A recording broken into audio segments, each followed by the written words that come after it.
Hello everyone, आज का हमारा टॉपिक है डिफेंस टेक्नोलॉजी। डिफेंस टेक्नोलॉजी नाम से ही पता चल रहा है कि क्या है, कोई एक ऐसी टेक्नोलॉजी है जो हम कहाँ यूज करने वाले हैं, डिफेंस में यूज करेंगे। डिफेंस क्या होता है? अपना बचाव। ये डिफेंस दो तरीके का हो सकता है, एक हो सकता है सिविलियन और एक होता है कोई और मैटर जो कि हमारे कंट्री लेवल पे हो। तो यहाँ पे जो हम टेक्नोलॉजी यूज करने वाले हैं वो क्या है, कंट्री के लेवल पे यूज करेंगे। अगर कंट्री पे कोई भी प्रॉब्लम आती है तो हम यही टेक्नोलॉजी का यूज करते हैं। ये जो डिफेंस टेक्नोलॉजी है उसके अंडर में गवर्नमेंट ऑफ इंडिया में एक मिनिस्ट्री बनाई गई है, जिस मिनिस्ट्री को बोलते हैं मिनिस्ट्री ऑफ डिफेंस। इसी मिनिस्ट्री ऑफ डिफेंस के अंडर में काम करता है डीआरडीओ। डीआरडीओ का फुल फॉर्म है defence research and development organisation. नाम से पता चल रहा है कि ये क्या करेगा, वो सारी चीजों का डेवलपमेंट करेगा, वो सारी टेक्नोलॉजी का डेवलपमेंट करेगा जो कि कहाँ पे यूज होगी, हमारे डिफेंस में यूज होगी। डीआरडीओ को सेटअप किया गया था 1958 में और इसका जो हेडक्वार्टर है वो दिल्ली में है। अब काम इतना बड़ा है तो इसलिए उसको क्या किया, सारे काम को डिवाइड कर दिया गया है। तो हमारे इंडिया में डीआरडीओ के लिए टोटल 52 लैब्स बनाई गई हैं। ये 52 लैब्स पूरी पढ़ने के लिए हमें जरूरत नहीं है, पर कुछ जो है बहुत ही ज्यादा इंपॉर्टेंट है, हम उसके बारे में समझते हैं। ये जो हमारा डीआरडीओ है वो केवल मिलिट्री वेपन्स ही नहीं बनाता है, ये केवल नेवल वेपन्स ही नहीं बनाता है, ये लाइफ साइंस की मेडिसिन भी बनाता है। तो डीआरडीओ बहुत ज़्यादा इंपॉर्टेंट हो जाता है। तो इसने हमने बताया ना कि बहुत सारे इसके काम होते हैं, तो इसलिए क्या किया है, इसने सारे को पार्ट्स में डिवाइड कर रखा है।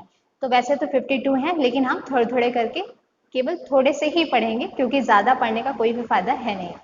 तो सबसे पहले आता है integrated test range. Integrated test range क्या है, जहाँ पे हम क्या करते हैं, जो मिसाइल बना रहे हैं उसकी हम टेस्टिंग करते हैं। तो वही चीज यहाँ दी है, मिसाइल की टेस्टिंग करते हैं। और ये मिसाइल की टेस्टिंग कहाँ पे होती है? चांदीपुर, जो कि कहाँ पर है, उड़ीसा में है। फिर आता है हमारा centre for airborne system. Airborne system नाम से पता चल रहा है कि कुछ ऐसी चीजें बना रहे होंगे, कुछ ऐसा मिसाइल बना रहे होंगे जो कि कहाँ पे काम कर रहा होगा, आकाश पे जाके काम कर रहा होगा, एयर पे जाके काम कर रहा होगा। तो ये एयरबॉर्न सिस्टम पे काम करता है, इसका लोकेशन है बैंगलोर। फिर आता है हमारा laser science and technology. Laser science and technology हम जानते हैं, लेजर क्या चीज होती है, एक बीम जैसा कुछ होता है। जो क्या होता है कि अगर हमें, जैसे ये हमारी मिसाइल है और हमें क्या करना है, एक टारगेट पे जाकर के एक्ट करना है, तो हम क्या करेंगे कि या तो बीम कहें या फिर लेजर कहें, तो या तो हम उसको शो करेंगे, जो हमारी मिसाइल है उसको शो करेंगे कि उसी बीम के थ्रू तुम होते हुए चले जाओ, और या तो हम उसको जहाँ पे हमारा टारगेट है वहां पे हम वो बीम को लोकेट कर देंगे। तो जिससे क्या होगा, मिसाइल को पता चल जाएगा कि उधर पे जो है बीम आ रही है, तो हमें वहीं पे जाकर के अपना एक्शन शो करना है। तो ये जो इस टेक्नोलॉजी पे काम होता है वो कौन करता है? Laser science and technology department करता है, जो कि हमारा दिल्ली में लोकेटेड है। फिर आता है हमारा ये centre for artificial intelligence and robotics. नाम से पता चल रहा है कि किस पे काम करेगा, आर्टिफिशियल इंटेलिजेंस एंड रोबोटिक्स पे काम करेगा। अब जाहिर सी बात है कि हम मिसाइल्स भेज रहे हैं तो हम खुद तो उसमें बैठ करके जाएंगे नहीं, अगर हम उसको खुद पे बैठ के गए तो फिर तो हम पकड़े जाएंगे या तो हम मर जाएंगे। तो ये ऐसी कंडीशन ना हो, तो इसके लिए क्या काम करना पड़ता है कि आर्टिफिशियल इंटेलिजेंस का यूज करना पड़ता है। उससे क्या होगा कि हम यहाँ पे बैठे हैं और हम पूरा पूरा अपने मिसाइल्स पे कंट्रोल किए हुए हैं, तो वहां पे क्या हो रहा है उसकी सारी जानकारी हमें है, पर हम वहां पर नहीं है। तो ये कौन करता है? ये centre for artificial intelligence and robotics बनाता है ऐसे इक्विपमेंट्स, जो कि कहाँ पर है, बैंगलोर में है। नेक्स्ट आता है हमारा naval science and technological lab. Naval नाम से भी चल रहा है कि ऐसी चीजें बनाएगा जो कि कहाँ पे यूजफुल होगी, नेवी में यूज होगी। ये अंडर वाटर वेपन्स बनाता है, जो कि कहाँ पर है, विशाखापट्टनम में है। तो ये था हमारा लैब्स और उसकी। और अब हम चलते हैं अब तक के सबसे इम्पोर्टेंट टॉपिक, जो कि क्या है, मिसाइल टेक्नोलॉजी। मिसाइल टेक्नोलॉजी जानने से पहले हम जानते हैं मिसाइल क्या होती है। मिसाइल एक तरह का इक्विपमेंट होता है, एक तरह की टेक्नोलॉजी होती है, जिसे कि हम क्या कहते हैं, गाइडेड मिसाइल भी कह सकते हैं। गाइडेड मिसाइल्स क्यों? क्योंकि हम उसे गाइड करते हैं, हम उसके साथ तो जा नहीं रहे हैं। हमने अभी बताया था कि जब आर्टिफिशियल इंटेलिजेंस एंड रोबोटिक्स वगैरह यूज कर रहे हैं तो हम तो वहां पे जा नहीं रहे हैं, हम क्या कर रहे हैं, उसे केवल गाइड कर रहे हैं। तो मिसाइल को हम क्या कह सकते हैं, गाइडेड मिसाइल्स। गाइडेड मिसाइल्स के टोटल 4 पार्ट्स होते हैं। 4 पार्ट्स में जो है सबसे पहला होता है हमारा द प्रोपल्सिव सिस्टम। प्रोपल्सन हमने बताया था क्या होता है कि जब हम किसी भी चीज को फोर्स करते हैं तो वो होता है हमारा प्रोपल्शन। तो इसे फोर्स करने के लिए क्या चीजें चाहिए होंगी, जाहिर सी बात है, जैसे हमें क्या चाहिए होता है, खाने पीने की चीजें चाहिए होती है, तभी हम थोड़ा सा एक्टिव होते हैं और कोई काम कर पाते हैं, वरना फिर लेजी लेजी फील करते हैं। ठीक इसी तरीके से इन्हें भी क्या होता है, कुछ फ्यूल्स चाहिए होते हैं। वो फ्यूल्स कई तरह के होते हैं, सॉलिड, लिक्विड, उसके बारे में हम अभी डिस्कस करते हैं।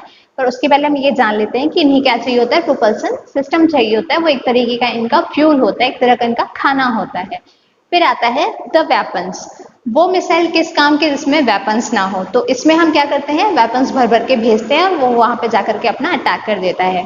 फिर आता है हमारा the guidance system. The guidance system क्या करता है कि गाइड करता है, गाइड करेगा कि तुम्हें यहाँ जाना है, यहाँ जाना है, ऐसे करके उसको सारे लोकेशन के बारे में बता देगा। ठीक है, तो इसी तरीके से इसके जो है कई सारे पार्ट्स हो गए हमारे, और एक जो इनका मेन पार्ट होता है बॉडी। वैसे तो टोटल इसके 3 पार्ट्स ही हैं, पर चौथा जो है, एक जो जिसे हम चौथा पार्ट कह रहे हैं, वो क्या होता है, उसकी बॉडी होती है, जिसको कि हम एयरबॉर्न सिस्टम कहते हैं। जो हमें बाहर का जो ढांचा दिखाई देता है वो उसकी बॉडी होती है। तो ये हो गया उसके टोटल 4 पार्ट्स।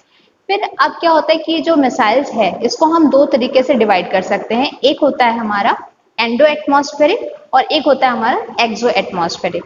नाम से पता चल रहा है कि कोई चीज अगर एंडो है, एंडो मतलब क्या होता है, अंदर। अंदर किसके अंदर, एटमॉस्फेयर के अंदर। और एटमॉस्फेयर हम कौन सा ले रहे हैं, जैसे कि ये हमारा ग्राउंड है, इस ग्राउंड से 100 किलोमीटर अबव हम जा रहे हैं, मतलब ये 100 किलोमीटर मान लीजिए ये डिस्टेंस है, तो इसके बीच में अगर कोई भी मिसाइल लॉन्च की जा रही है तो वो होगी हमारी एंडो एटमॉस्फेरिक। और एक्सो एटमॉस्फेरिक मतलब क्या है, एटमॉस्फेयर के बाहर। और ये बाहर हम कहाँ का ले रहे हैं, जैसे कि ग्राउंड हो गया, ये 100 किलोमीटर उसकी डिस्टेंस हो गई। तो इस 100 किलोमीटर डिस्टेंस के ऊपर जो भी चीजें हम लॉन्च कर रहे हैं, जो भी मिसाइल लॉन्च करेंगे, वो होती है हमारी एक्सो एटमॉस्फेरिक। ये चीजें आपको समझ में आ गई। अब हम पढ़ते हैं कि मिसाइल को और कितने कैटेगरीज में हम डिवाइड कर सकते हैं। डिवाइड कैसे कर सकते हैं, जैसे कि क्या है कि उनके टाइप्स के बेसिस पर, कि वो कितने टाइप के होते हैं, फिर उन्हें हम किसी से लॉन्च कर रहे हैं, ठीक है, फिर उन्हें फ्यूल कौन सा चाहिए होता है, फिर उन्हें हम गाइड किस बेसिस पे कर रहे हैं। तो इस तरीके से मिसाइल्स कई तरह की होती हैं। हम 1 बाय 1 की कैटेगरी के बारे में समझते हैं। तो सबसे पहले हम मिसाइल्स को उनके टाइप्स के बेसिस पे क्लासिफाई करते हैं। तो जो हमारा पहला टाइप है वो है क्रूज और बैलिस्टिक।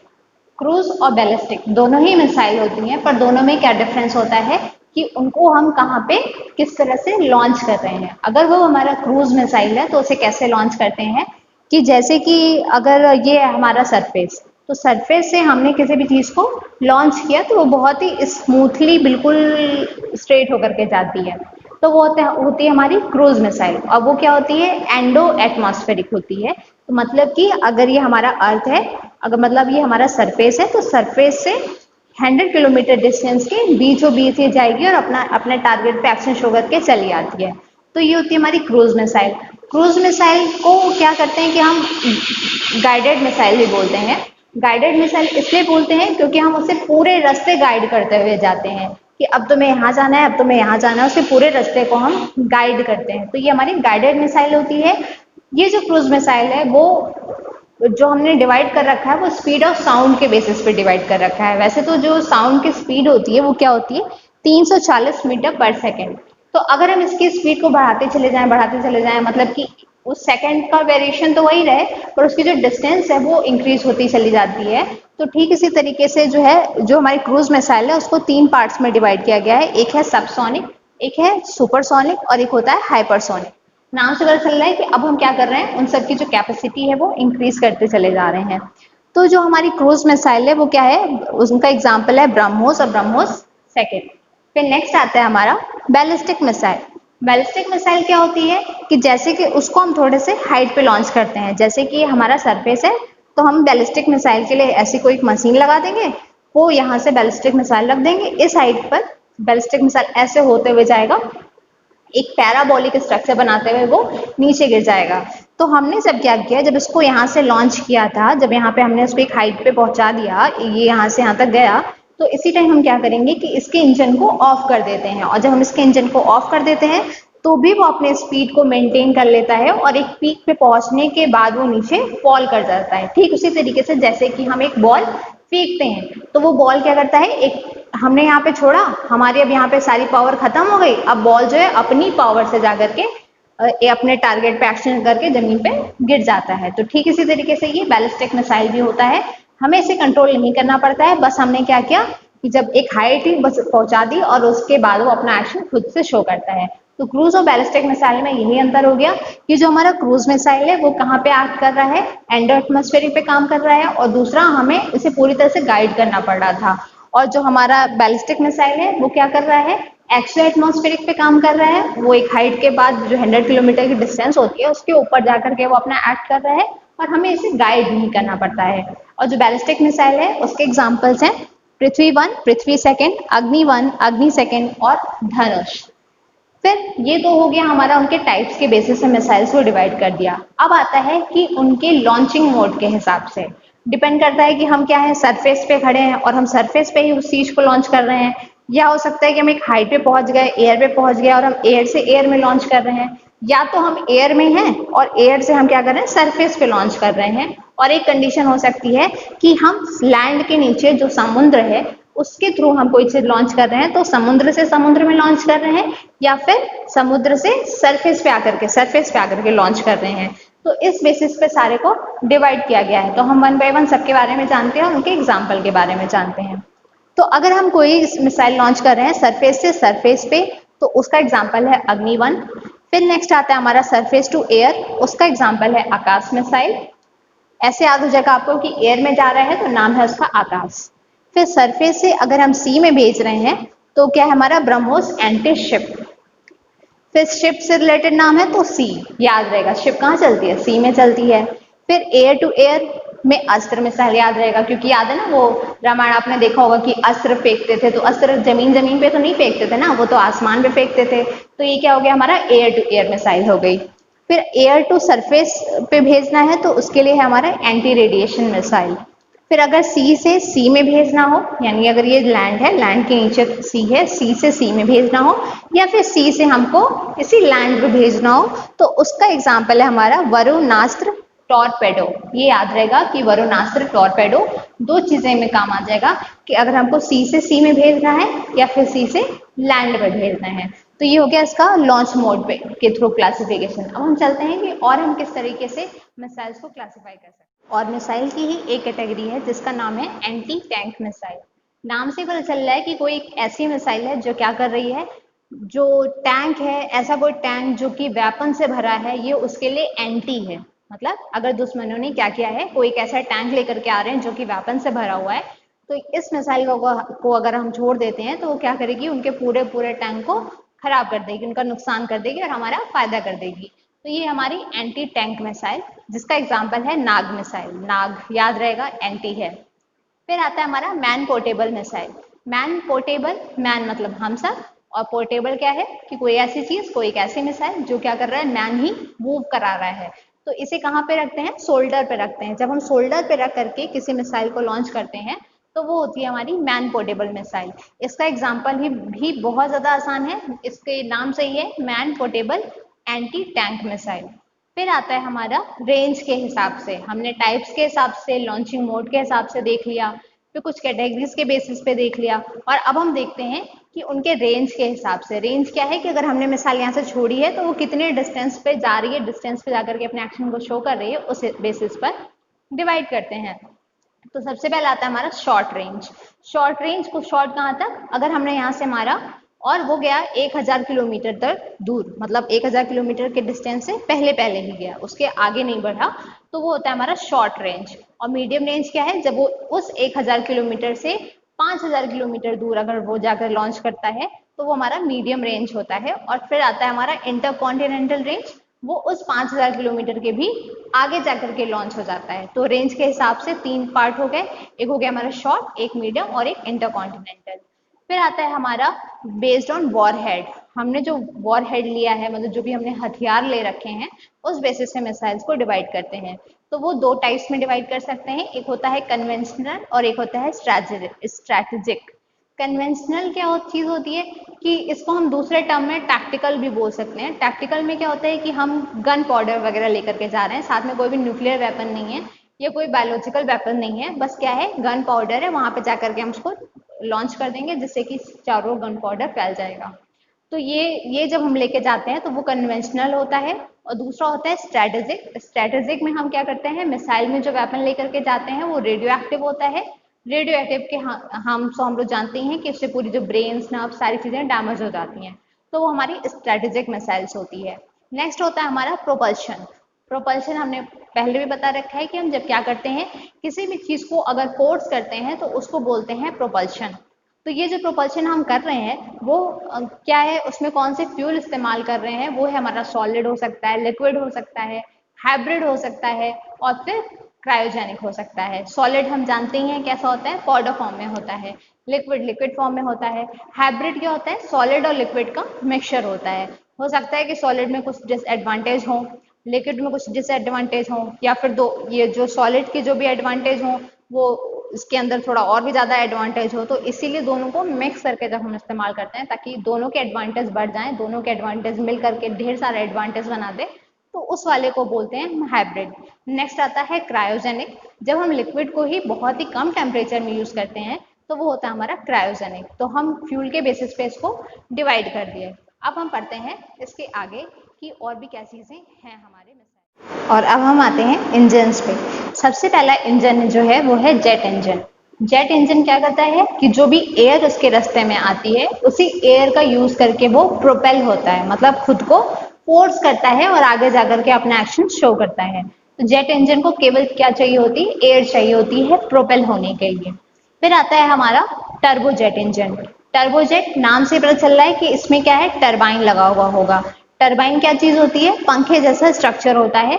जब ये पंखा मूव करता है, जब ये टरबाइन मूव करता है तो उसके सामने जो भी एयर आ रही होती है ये क्या करता है, उसे एयर को कंप्रेस कर देता है। जब वो उस एयर को कंप्रेस कर देगा तो इजिली वो वहां पे जाकर के अपना एक्शन शो कर सकता है। अगर सोचिए कोई भी मिसाइल है या कोई भी नॉर्मल एग्जांपल लीजिए, कोई प्लेन ही है, वो अगर उड़ रही है तो क्या होता है, वो तब क्रैश हो जाती है जब बहुत सारी एयर आ रही है, आंधी तूफान आ रहा है, ठीक है। लेकिन अगर उसी की जो कैटेगरी में टर्बोजेट जैसा कुछ उसमें यूज कर लें तो टर्बोजेट क्या करेगा, फैन है, वो क्या करेगा, एयर को कंप्रेस कर देगा।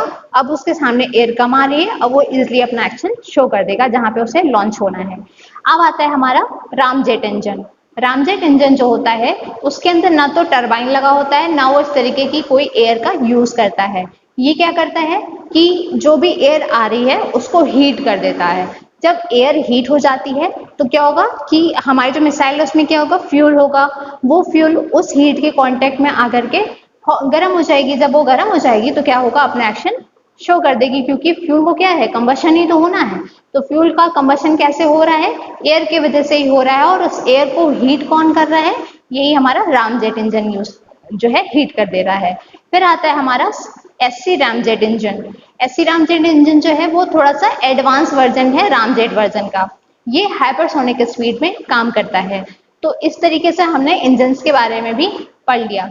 तो हमने अभी तक क्या चीजें पढ़ी कि वो कितने टाइप्स के हैं मिसाइल, फिर उनका लॉन्चिंग मोड क्या है, फिर साथ में वो कितनी रेंज में जाकर के अपना एक्शन शो कर रहा है, और साथ में उसके इंजन्स के बारे में पढ़ लिया, और जितनी भी चीजें थी उसके बारे में हमने पढ़ लिया। अब हम क्या करेंगे कि ऐसी मिसाइल्स के बारे में जानेंगे जो रिसेंटली लॉन्च हुई है। वो जो रिसेंटली लॉन्च हुई है उनके बारे में ही पढ़ना इसलिए इंपॉर्टेंट हो जाता है क्योंकि हमारे जो यूपीएससी एग्जाम है उसमें केवल वही चीजें ज्यादा आती हैं जो कि रिसेंट में होती हैं। तो हम चलते हैं वन बाय वन सारी मिसाइल्स को जानते हैं जो भी लेटेस्ट में लॉन्च हुई। अब हम पढ़ेंगे अस्त्र मिसाइल के बारे में। अस्त्र के बारे में अभी हम थोड़ी देर पहले आपको बता चुके हैं कि अस्त्र मिसाइल क्या चीज होती है। कि जैसे कि हमने बताया था, रामायण का एग्जाम्पल दिया था कि अस्त्र सारे कहाँ उड़ते थे, आसमान में उड़ते थे। तो ये अस्त्र मिसाइल भी कहाँ पे उड़ेगी, एयर टू एयर उड़ेगी, ठीक है। तो जो ये अस्त्र मिसाइल है वो इंडिजीनियसली डेवलप किया गया है। और इंडिया में कौन डिजाइन और बनाएगा, ये तो पता ही है हमें कि कौन यहाँ पे रिसर्च एंड डेवलपमेंट कर रहा है, इसका डीआरडीओ कर रहा है। ये डीआरडीओ ने जो ये अस्त्र मिसाइल बनाई है, इससे पहले एक बवराम टेक्नोलॉजी की मिसाइल बनी थी। वो भी क्या थी, एयर टू एयर ही थी, पर वो क्या काम करती थी, विजुअल रेंज पे ही काम करती थी। मतलब जो चीजें हमें दिखाई दे रही है वहीं पे जाकर के ये अपना एक्शन शो करती थी।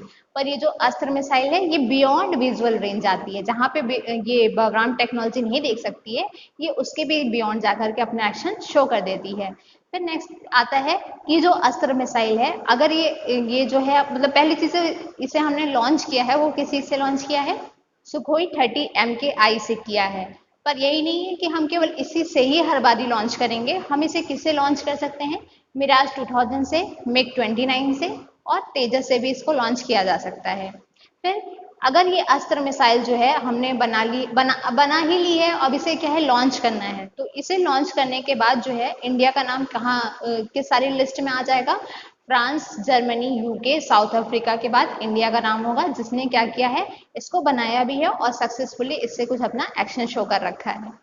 फिर इसके अंदर पावर क्या होती है कि इसकी जो स्पीड होती है वो 4.5 मैक होती है। मैक साउंड के बेसिस पे जब हम किसी को बोलते हैं कि इसकी स्पीड है तो उसको मैक बोलते हैं। अगर दूसरे टर्म में बोलें तो ये 1 घंटे में 5,555 किलोमीटर डिस्टेंस को ट्रैवल कर सकता है। तो ये कितना ज़्यादा पावरफुल है ये आप समझ सकते हैं कि कोई 1 घंटे के अंदर इतना डिस्टेंस ट्रैवल कर रहा है तो वाकई में एक अस्त्र का काम करता होगा। फिर क्या है कि इसके अंदर एक इलेक्ट्रॉनिक काउंटर मेजर लगा हुआ है। क्या लगा है? इलेक्ट्रॉनिक काउंटर मेजर लगा है। इसका क्या काम होता है कि कुछ लोग क्या करते हैं कि जैसे कि मान लीजिए हमें कहीं पर अटैक करना है तो उन्होंने क्या किया, कुछ इलेक्ट्रॉनिक चीजें लगा रखी हैं अपने चारों ओर, कोई भी इलेक्ट्रोमैग्नेटिक चीजें लगा रखी हैं, जिससे क्या होगा कि हमने कोई अपनी मिसाइल को लॉन्च की, मान लीजिए उसमें कुछ मैग्नेटिक इफेक्ट हुआ, वो उससे जाकर के टकराएगा और वेस्ट हो जाएगा। तो वो चीजों के अंदर इसके अंदर क्या पावर है कि वो काउंटर कर सकता है। अगर किसी ने कुछ ऐसी चीजें लगा रखी हैं जिससे क्या होगा कि हमारे मिसाइल को नुकसान हो सकता है, तो इसके अंदर वो पावर है कि उस नुकसान को हटा देगा, ये इजिली अपना जाकर के एक्शन शो कर देगा। फिर क्या है इसके अंदर lock on before launch, lock on after launch का सिस्टम होता है। लॉक ऑन बिफोर लॉन्च मतलब जब हम इसे लॉन्च कर रहे हैं उसके पहले हमने क्या किया, इसे लॉक कर दिया। फिर क्या किया, जब ये आफ्टर लॉन्च हो गया, लॉन्च करने के बाद ये जाकर के फिर से लॉक हो जाएगा। तो इससे क्या फायदा होगा कि हमने यहाँ से लॉन्च किया तो प्रॉपरली वो जाकर के लॉन्च हो जाएगा, शूट करेगा, शूट करने के बाद वो स्कूट करेगा मतलब वहां से फिर भाग आएगा। तो इससे क्या होगा कि वो नुकसान नहीं होगा, हम उस मिसाइल का दोबारा से दोबारा यूज कर सकते हैं। तो ये वेस्ट नहीं होगा, ये एक तरह का रीयूजेबल भी हो सकता है। तो इसके अंदर ये वाला सिस्टम होता है। अब इसकी जो दूसरी प्रॉपर्टी है वो है, और ये है inertial guidance system. Inertial guidance system क्या होता है कि उसके अंदर ये पावर होती है कि मोशन और रोटेशन सेंसर की।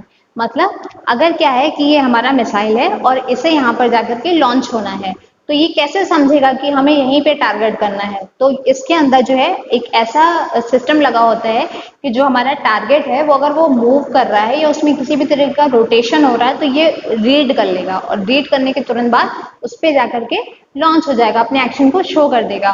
तो ये सिस्टम लगा होता है अस्त्र मिसाइल में। तो अस्त्र मिसाइल के अंदर क्या है, इनर्शियल गाइडेंस सिस्टम है। इसका जो रेंज है वो 25 किलोमीटर है। अभी हमने पढ़ा कि 5,555 किलोमीटर पर आवर पे ये मूव कर सकता है, इतनी डिस्टेंस को ये ट्रैवल कर सकता है। तो जब ये इतनी डिस्टेंस को ट्रैवल करेगा तो जब ये टारगेट है और ये यहाँ पहुंच गया है और इन दोनों के बीच में 25 किलोमीटर का डिस्टेंस है, तो ये जब 25 किलोमीटर के डिस्टेंस में भी अगर लॉन्च कर दिया जाए तो भी वो उतनी ही तेज रिस्पॉन्स करेगा जितनी तेज वो उसके बगल में खड़ा होकर के कर सकता है। तो जब ये यहाँ से आकर के रिस्पॉन्स करेगा तो 25 किलोमीटर की डिस्टेंस उसके लिए काफी है अपना एक्शन शो करने के लिए। अब आता है multi target scenario. Multi target scenario मतलब क्या है कि ये सबसे ज्यादा इफेक्टिव तरीके से तभी काम करेगा मतलब जब क्या है उसे मल्टी टारगेट दे दिया जाए। मतलब ये यहाँ पहुंचा, जैसे कि हम मूवी देखते हैं नहीं, एक कोई भी हीरो होता है उसने क्या किया, जल्दी जल्दी जल्दी जल्दी सारे लोगों को मार देते हैं ना, उसे टाइम नहीं लगता। और रियल लाइफ में अगर हमें कोई मिल जाए तो हम एक ही को मारते रह जाएं। तो ठीक इसी तरीके से ये भी काम करता है कि वहां पे जाएगा टारगेट पे और वन बाय वन करके सबको ऐसे एक साथ ही मार देगा। तो ये था इसका अस्त्र मिसाइल। अब हम पढ़ते हैं ब्रह्मोस के बारे में। नेक्स्ट है हमारा BrahMos. BrahMos supersonic cruise missile है। सुपरसोनिक मतलब क्या है कि जो साउंड की जो भी स्पीड होगी वो और भी ज्यादा उसकी कैपेसिटी इंक्रीज हो गई होगी। और ये एक क्रूज मिसाइल है। क्रूज मिसाइल हमने बता रखा है कि विद इन द एटमॉस्फेयर वो लॉन्च की जाती है और उसे गाइड नहीं करना पड़ता, वो अपना जाकर के स्मूथ मतलब उसे गाइड करना पड़ता है, वो स्मूथली जाकर के अपना एक्शन लेकिन शो करती है। तो ये हमारा ब्रह्मोस सुपरसोनिक क्रूज मिसाइल। अब आता है कि इसे लॉन्च किसने किया है, डीआरडीओ, इंडियन एयरफोर्स और ब्रह्मोस ने मिलकर के। और ब्रह्मोस क्या है, वो एक जॉइंट वेंचर है किसका, इंडिया का और रशिया का। ये इसका जो रेंज है वो 300 किलोमीटर पे जाकर के अपना एक्शन शो करता है। इसके पहले जो हमने अस्त्र मिसाइल पढ़ा था वो क्या था कि जो ये टारगेट है, टारगेट से और उसके बीच में अगर 25 किलोमीटर का डिस्टेंस होता था तो वो अपना एक्शन अच्छे से शो करता था।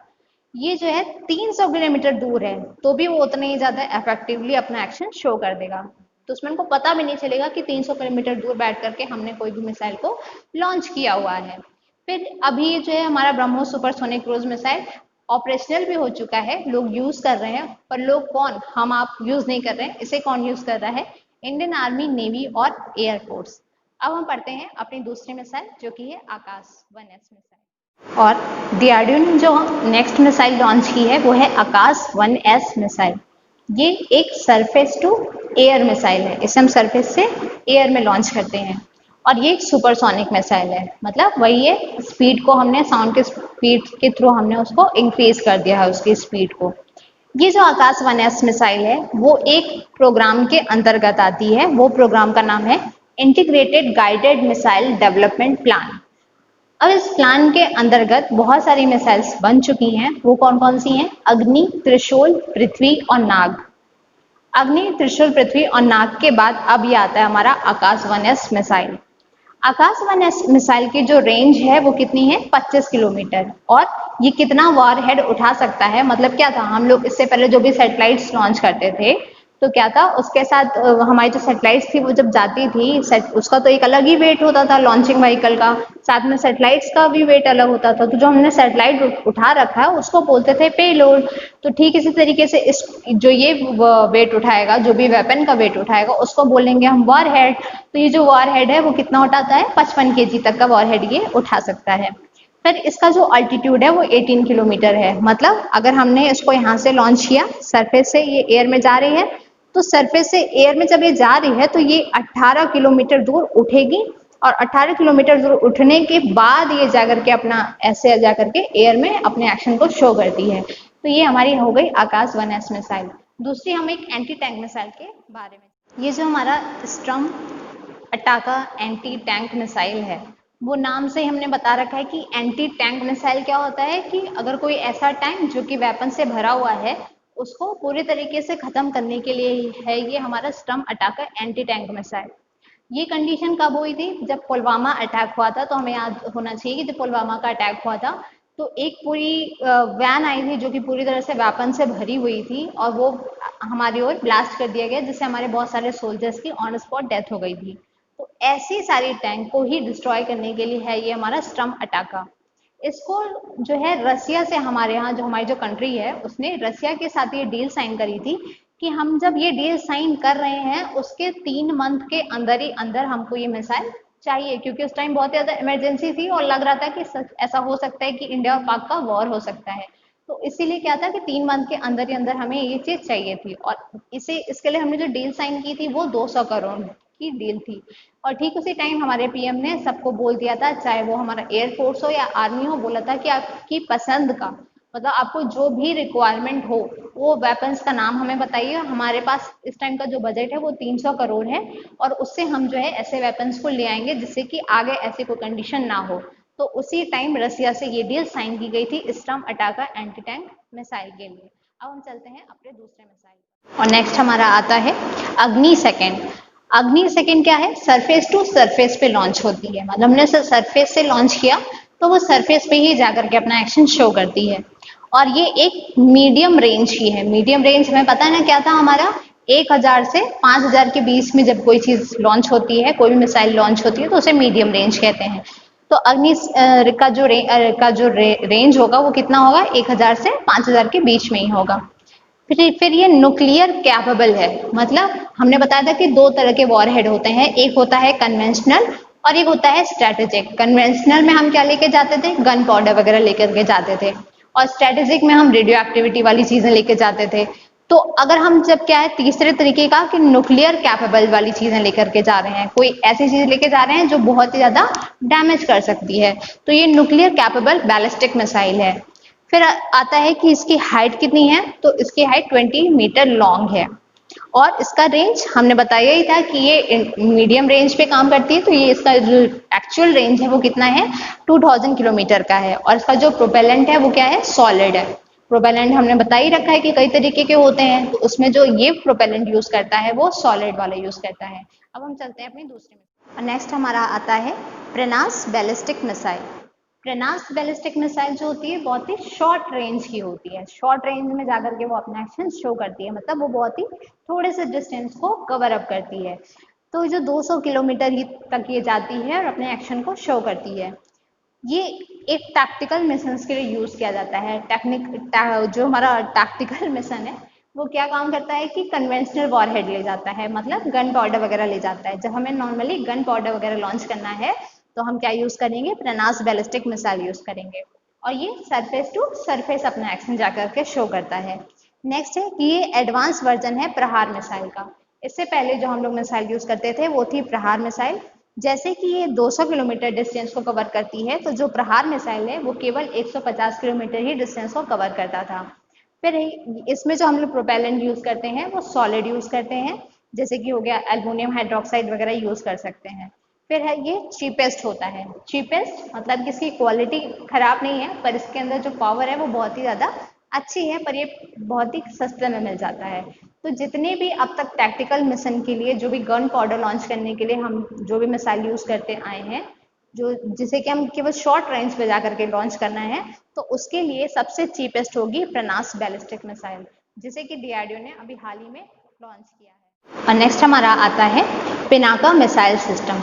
पिनाका मिसाइल सिस्टम जो है अभी रिसेंटली डीआरडीओ ने लॉन्च करके टेस्ट किया है। कहाँ से? इंटीग्रेटेड टेस्ट रेंज से, जो कि कहाँ है, चांदीपुर उड़ीसा में है। अब ये जो इंटीग्रेटेड टेस्ट रेंज से हमने लॉन्च तो कर दिया, पर ये है क्या हमारा पिनाका मिसाइल?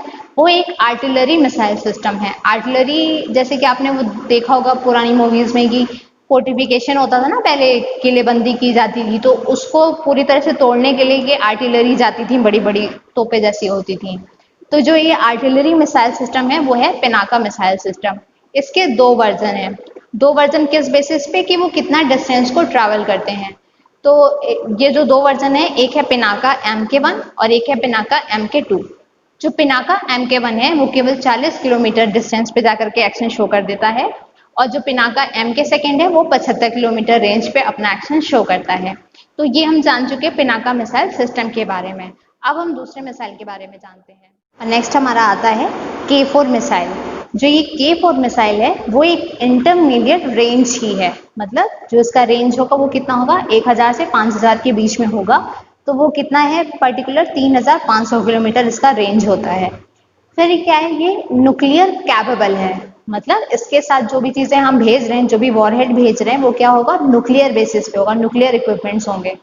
और सबमैरिन लॉन्च्ड है, मतलब इसे हम कहाँ से लॉन्च कर रहे हैं, पानी के नीचे से लॉन्च कर रहे हैं। सबमैरिन क्या चीज होती है वो भी हम आपको नेक्स्ट क्लास में बताएंगे, बस इतना जान लेते हैं कि इसे हम कहाँ से लॉन्च कर रहे हैं, समुद्र से लॉन्च कर रहे हैं।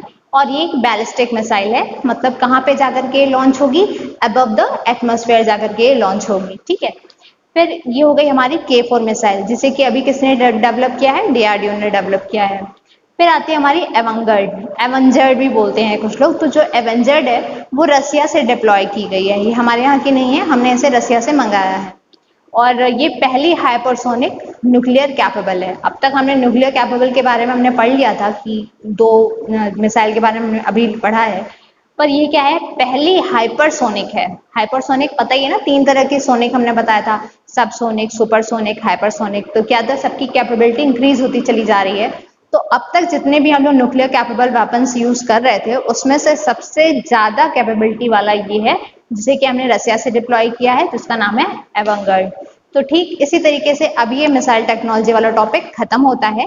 ये पूरी डिफेंस टेक्नोलॉजी खत्म नहीं होती है, क्योंकि हम डिफेंस में केवल और केवल मिसाइल का ही यूज तो नहीं करते, बहुत सारी चीजों का यूज करते हैं।